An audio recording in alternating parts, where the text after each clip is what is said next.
Hai, perkenalkan, nama aku Dea Alcina Natanaya, bisa dipanggil Dea. Dan ini aku, Dea. Hai semuanya.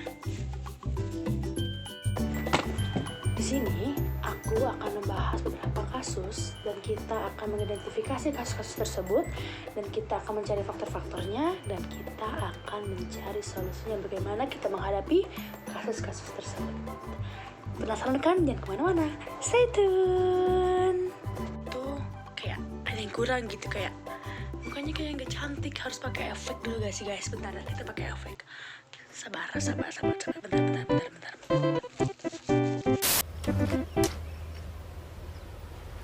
Wait a minute. Nah, ini kan lebih cantik gitu. Oke, kita lanjutkan ya. Oke, kita lanjutkan. Sabar. 1. Kisah viral cita-cita siswa dipatahkan oknum guru. Dari kasus ini, ada seorang siswa yang mempunyai bakat dan hobi di bidang seni, terutama di bidang seni musik. Dia bisa bernyanyi, dia bisa bermain gitar, dia bisa bermain piano. Pokoknya dia senang melakukan hal yang berbau dengan musik gitu. Nah, dari bakatnya ini, dia mempunyai mimpi untuk menjadi seorang penyanyi. Tapi pada kenyataannya, siswa tersebut harus mengubur dalam-dalam mimpinya untuk menjadi seorang penyanyi dikarenakan ada seorang guru yang mempengaruhi dia untuk tidak mengambil cita-cita menjadi seorang penyanyi. Dan ya, seperti ini adegannya. Anak-anak, sekarang ibu bertanya, apa cita-cita kalian? Bu, kalau aku pengen jadi dokter, Bu. Kalau aku kayaknya jadi guru deh, Bu. Aku mah tentara, Bu. Orang mah pas jadi polisi lah, orang baik polisi, Bu, polisi. Aku mah mau jadi penyanyi, Bu. Kamu kok gitu cita-citanya? Itu kayak temen-temenmu itu loh, cita-citanya bagus-bagus. Dokter, polisi, tentara. Masa kamu mau jadi penyanyi? Aneh kamu. Nggak jadi, Bu. Jadinya pengen jadi dokter aja. Nah, kayak gitu kan bagus jadi dokter daripada jadi penyanyi. Dari kasus ini kita mendapat beberapa faktor yang mempengaruhinya. Yang pertama adalah merasa terintimidasi, yang kedua pengaruh omongan guru, dan yang ketiga terpaksa, yang menjadikan siswa tersebut menjadi takut. Faktanya, siswa tersebut menjalani kuliah kedokteran tetapi menjadi pribadi yang berubah. Dia menjadi keras, kaku, dan pembantah. Dan dia pun sudah melakukan beberapa kali percobaan untuk bunuh diri. Ya, karena orang tuanya merasa iba, akhirnya siswa tersebut disudahkan untuk perkuliahan kedokterannya. Sekarang siswa tersebut melanjutkan apa yang dia inginkan, yaitu menjadi seorang penyanyi. Dia melanjutkan lagi untuk menjadi penyanyi, bermain alat musik, dan dia menjadi orang yang baik hati dan tidak kasar lagi. Ya guys, dari kasus ini kita mendapat solusi. Yang pertama adalah bermimpilah, bercita-citalah sesuai dengan kemampuan kalian, sesuai dengan bakat kalian, sesuai dengan bakat kita, kemampuan kita. Karena mimpi-mimpi ini akan menentukan masa depan kita gitu guys.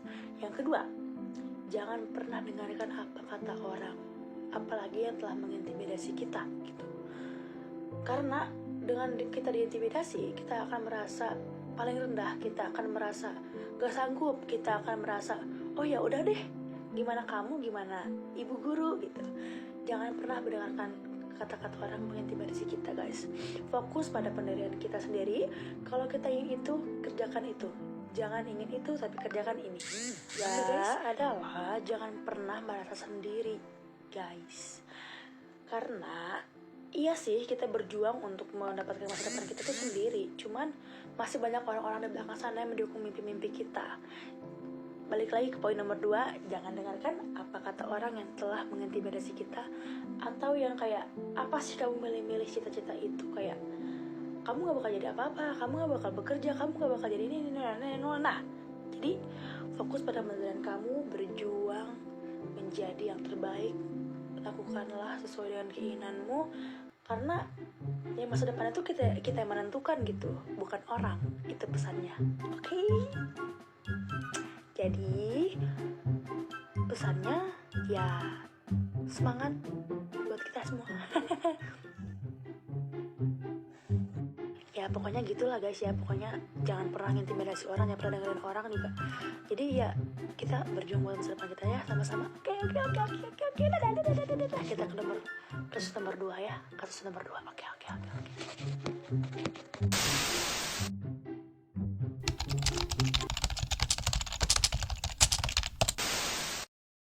Sebelum membahas kasus nomor 2, mari kita minum dulu guys. Oke.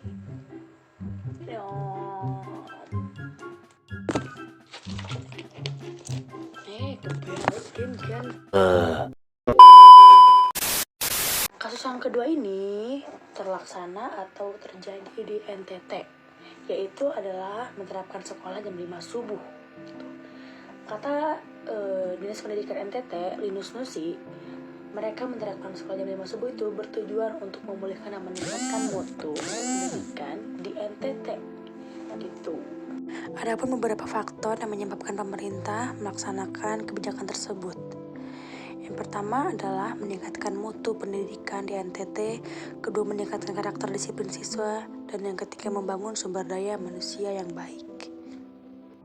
Dari kasus ini kita mendapat solusi. Yang pertama adalah menjadi warga negara yang baik. Menjadi warga negara yang baik, kita harus mengikuti segala perintah pemerintah. Yang kedua, cari sisi positif dalam setiap kebijakan pemerintah. Mungkin kebijakan pemerintah ini menjadi yang terbaik buat kita, menjadi yang terbaik buat berjalannya warga negara yang tentram dan aman. Dan yang ketiga, berlaku pintar dalam bertindak berbicara. Ketika kita tidak setuju dengan apa yang pemerintah katakan, kita harus pintar dalam bertindak dan berbicara. Jangan sampai mengacaukan semuanya. 3. Pelajar SMK yang melakukan kelitih di Magelang. Dari video tersebut kita mendapatkan kasus dari seorang pengendara mobil. Dia merekam dua orang yang mengendarai motor membawa celurit. Pengendara mobil ingin memepetkan terus pengendara motor agar segera meminggir. Tetapi pengendara motor merasa terancam dan dia memukulkan celuritnya kepada mobil. Setelah dipepet terus oleh pengendara mobil, akhirnya pengendara motor berhenti di pinggir jalan dan pengendara mobil menanyakan kepada pengendara motor apa tujuannya membawa celurit, dan jawabannya adalah untuk berjaga-jaga saja. Banyak warga yang datang dan menginginkan pengendara motor tersebut dibawa ke kantor polisi, dan akhirnya dibawa ke kantor polisi dan polisi memeriksa apa tujuan mereka membawa celurit itu. Dan perkiraan sementara oleh polisi yaitu mereka bertujuan untuk tawuran, makanya mereka membawa celurit. Nah, apa sih faktor yang menyebabkan adanya kelitih? Kelitih itu disebabkan oleh beberapa orang yang menyatu menjadi satuan kelompok yang melakukan hal negatif. Dia bisa melakukan narkoba, pencurian, pembunuhan, kelitih dari sekelompok orang yang terkadang mereka tuh punya rasa balas dendam atau rasa nggak suka gitu terhadap hal-hal yang membuat mereka tidak nyaman. Mereka akan melakukan semua hal yang berbau dengan negatif gitu. Apa sih solusi agar tidak terjadinya kelitih? Yang pertama adalah dalam lingkungan keluarga. Buatlah lingkungan keluarga yang sangat positif.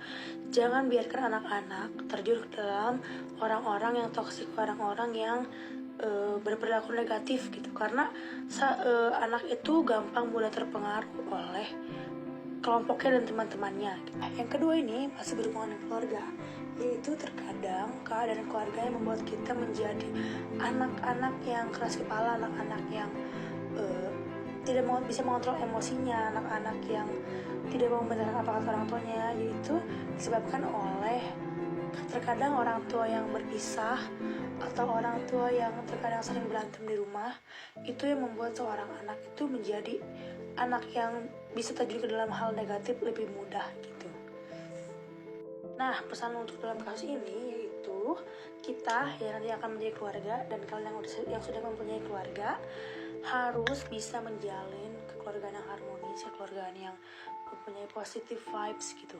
Kita dalam mendidik anak-anak itu harus selalu positif. Jangan biarkan anak-anak kita terjun ke dalam hal-hal negatif, karena anak-anak itu mudah sekali terjun ke dalam hal negatif. Yang biasanya temannya deket nih, temennya dia tuh ngomong kasar nih, tiba-tiba besoknya anak kita juga menjadi ngomong kasar, karena didikan teman anak kita ini lebih mudah terpengaruh oleh mereka daripada omongan orang tua gitu. Jadi kita harus lebih sering melihat anak kita ini berteman dengan siapa dan gimana cara hidupnya gitu. Jadi pokoknya harus berhati-hati ya guys ya, harus hati-hati loh, karena nanti ada kelitih. Kalau kita tidak berhati-hati, kelitih akan terus merajalela di Indonesia ini. Jadi jangan tidak ada kelitih, tiada, jaga diri baik-baik. Oke.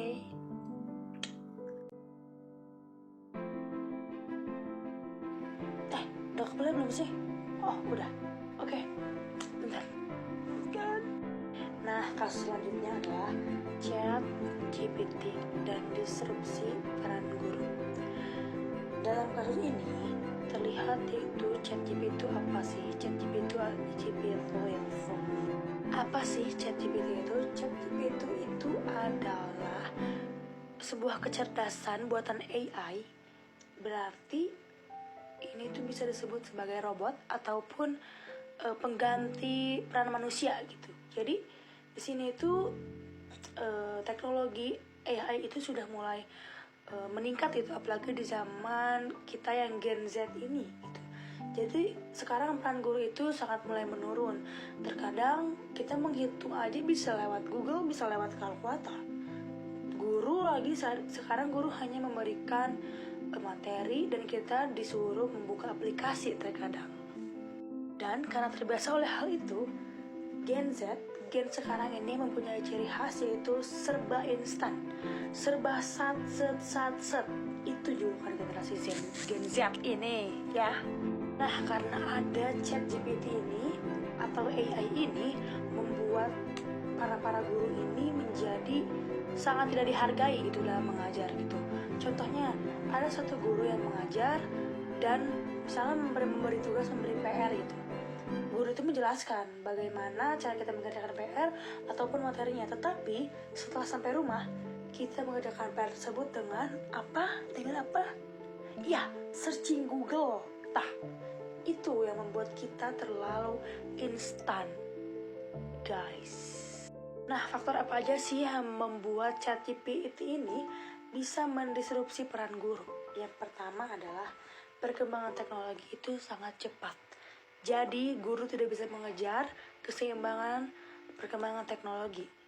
Yang kedua, anak terlalu dibebaskan menggunakan teknologi. Walaupun sebenarnya ya boleh-boleh saja, cuman terkadang teknologi ini membuat kita menjadi anak yang tidak peduli dengan pembelajaran di sekolah. Jadi mereka hanya ya udah ada Google kok, bisa searching gitu.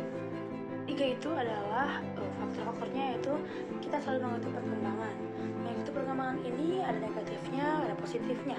Negatifnya yaitu ya kita sebagai guru pengajar yang dulunya kita belajar melalui buku, melalui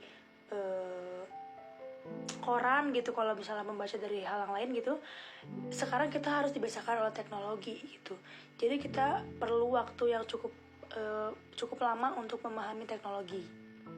Solusi saya, menurut saya gitu, dari TK, SD, SMP itu mungkin tidak perlu membawa HP ke sekolah, atau tidak perlu mengenalkan cara kita belajar menggunakan teknologi yang berlebih gitu. Kita menggunakan peran guru saja, kita sudah bisa belajar gitu. Nah, saat masuk ke jenjang SMA, kita sudah mulai mengajarkan caranya menyimbangi belajar dan menggunakan teknologi gitu. Kita belajar, kita juga teknologi, dan seimbang itu sangat bagus gitu kan. Jadi misalnya kita menjadi orang yang motivasi belajarnya tinggi dan kita ingin mengetahui hal sesuatu, ingin mengetahui hal ini terbuat dari apa sih, hand body terbuat dari apa sih, kita pasti searchingnya ke Google. Berarti kita rasa ingin tahunya banyak dan teknologi pun terpakai gitu. Jadi solusinya adalah seimbangkanlah cara pemakaiannya dan ajarkanlah teknologi lebih luas itu di jenjang yang sudah tinggi gitu, agar anak-anak tidak merasa sekarang mah udah ada handphone jadi serba instan, yang tadi saya bilang sat gitu. Jadi jangan sat lah guys, pokoknya mah sat mah ripuh, jadi berat kita nggak ditunate, jadi nggak tentang sat lah liur nya guys. Nah, sisi positifnya adalah kita sebagai siswa yang sering haus akan informasi, kita pasti suka menggunakan teknologi karena kita bisa mencari apapun di Google, kita bisa membuat apapun di Google, kita bisa, misalnya kita kepo nih, ini terbuat dari apa sih, kita tinggal searching di Google. Ini terbuat dari apa sih, ini kita tinggal searching di Google. Jadi semudah itu gitu. Dari kasus ini, apa sih solusi agar tidak terjadi disrupsi peran guru? Yaitu kita harus menyeimbangkan antara peran guru dan ChatGPT. Kita harus menyeimbangkan antara teknologi dan guru. Kita harus menyeimbangkan antara AI atau robot dengan guru, karena itu mereka sangat berbeda gitu. Peran guru ini sangat penting sebenarnya, tapi AI juga sangat penting karena guru sekarang harus bisa terjun ke dalam AI juga, karena sekarang apa-apa serba digital gitu. Sekarang anak-anak pasti pada punya handphone.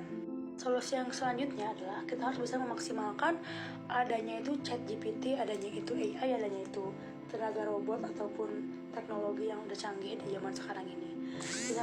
Kita sebagai guru harus bisa menggunakan teknologi itu sebagai media pembelajaran yang menarik gitu. Contohnya misalnya kita sebagai guru musik nih, kita ngajar di anak TK atau anak SD gitu ya. Aduh, pengen belajar piano tapi nggak ada pianonya, gimana ya? Nah, berarti kita menggunakan handphone, karena di handphone itu ada aplikasi piano gitu. Kita bisa mengajarkan lewat situ. Kita mengajarkan membuat mereka menarik membuka handphone itu tetapi ingin belajar gitu, jadi lewat situ gitu. Nah, jadi pesannya adalah pandai-pandailah menggunakan teknologi pada zaman sekarang, karena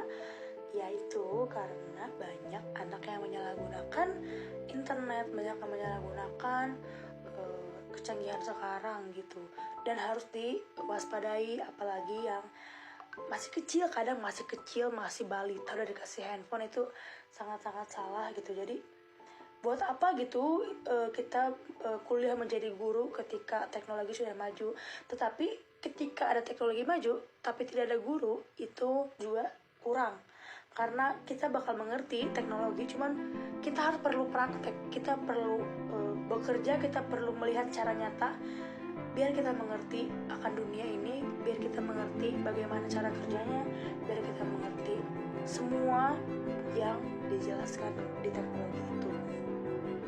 Jadi seimbanglah memakai teknologi, jangan terpaku oleh teknologi, boleh ikut zaman tetapi open minded. Nah, kasus ini, yang kelima ini, sangat berhubungan dengan kasus yang nomor 4 tentang AI dan tentang ChatGPT tadi. Kenapa? Kasus ini menjelaskan rendahnya motivasi belajar siswa dipengaruhi oleh kemajuan teknologi. Di sini menyambung dengan yang tadi, perkembangan teknologi, perkembangan AI, jadi membuat siswa itu menjadi malas belajar dikarenakan yang tadi itu adalah jika kita punya PR, kita tinggal searching. Jika kita punya hal yang kita tidak tahu, kita tinggal searching. Jadi membuat yang semua kita tidak tahu menjadi tahu gitu, bukan tempe ya, tahu. Nah, balik lagi yang tadi, sistem instan itu yang membuat kita menarik, yang membuat kita interesting gitu. Apa-apa serba instan gitu. Jadi kayak kita mau belanja tinggal buka online shop, kita mau pergi kemana kita tinggal buka Grab atau Gojek atau apapun itu. Kita mau pesan makan kita tinggal Shopee Food. Kayak semua sekarang serba instan. Mau beli pulsa gak usah ke counter lagi, sekarang tinggal buka Dana juga bisa beli pulsa ya kan. Nah, inilah yang membuat motivasi belajar turun dikarenakan semua serba instan, jadi kita malas untuk belajar, kita malas untuk mengetahui lebih jauh gitu, karena sekarang sudah instan banget. Kita tinggal, misalnya kita pengguna baru Shopee Pay, kita pasti ada tutorialnya. Kalau mau beli ini kayak gini, dan instan gitu. Kalau dulu kan kita harus belajar lewat buku, kita mau belajar komputer lewat buku, apa-apa lewat buku, belajar matematika kita lewat buku, bukan dari bukan dari ada aplikasi Google Map. Nah, itu kan kayak instan gitu kan, langsung dapet jawabannya gitu. Nah, kasus ini apa sih faktor-faktornya? Jadi yang pertama tadi, serba instan, serba satset, itu yang membuat menarik, itu yang membuat interesting, dan kita menjadi kekurangan motivasi belajar. Yang kedua adalah teknologi ini memberikan kita efek kayak tidak peduli misalnya kita mengerjakan tugas terlambat, terus respon kita terhadap amarah terhadap teguran itu kita sudah mengurang karena yang motivasi belajar kita sudah tidak ada gitu. Kita terlalu fokus dengan teknologi, kita terlalu fokus dengan apa yang berada di handphone, apa yang berada di komputer, itu kita terlalu fokus. Ramadan padirem Oke guys ya, pokoknya mah sekian dan terima gaji karena telah mendengarkan penjelasan kasus-kasus pada hari ini, pada saat ini, pada detik ini, jam ini, menit ini, hari ini, minggu ini, bulan ini, tahun ini, abad ini. Ya pokoknya itu. Terima kasih karena sudah mendengarkan, dan karena dengan saya yang receh ini mohon maaf ya, karena emang kayak gini ya, saya emang kayak naon sih gitu, tapi ya emang naon gitu, emang tuh tinggal ya, emang pokoknya mah terima gaji bulanan ya, bukan terima kasih buat semuanya, terima kasih buat menonton, terima kasih ya, pokoknya gitu. Jadi annyeonghaseyo, 감사합니다. Ternuhun ya semua saudara-saudaraku, cinta